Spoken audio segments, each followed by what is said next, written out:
Hi friends எல்லாரும் எப்படி இருக்கீங்க? குயிக்கா, சிம்பிளா ஒரு டின்னர் ரெசிபி பண்ணிட்டு, உங்க கூட வந்து ஒரு ப்ராடக்ட் ஷேர் பண்ணலான்ட்டு இருக்கேன்.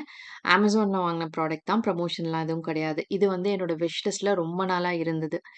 ப்ராடக்ட்ட காட்டுறதுக்கு முன்னாடியே ஏன் ப்ராடக்ட் பத்தி ஒரு டிஸ்க்ளைமர் குடுக்குறேன் அப்டின்னா, கண்டிப்பா இந்த ப்ராடக்ட் பிரைஸ் பார்த்துட்டு, "அக்கா எதுக்கு இவ்ளோ ஸ்பெண்ட் பண்ணணும்? கம்மி ரேட்ல அவைலபிளா இல்லையான்னு?" கேட்பீங்க. ஸோ, அதனால தான் முன்னாடியே சொல்லிடலான்ட்டு. இந்த ப்ராடக்ட் வந்து என்னோட விஷ் லிஸ்ட்ல ரொம்ப வருஷமா இருந்தது. வாங்கலாமா? வேண்டாமா? அப்படின்னு யோசிச்சுட்டே வந்து வாங்கல. இப்போ வந்து என்கிட்ட இருந்த ப்ராடக்ட் வந்து உடைஞ்சிருச்சு. சரி வாங்கிடலான்னு சொல்லிட்டு நான் வந்து பர்ச்சேஸ் பண்ணேன்.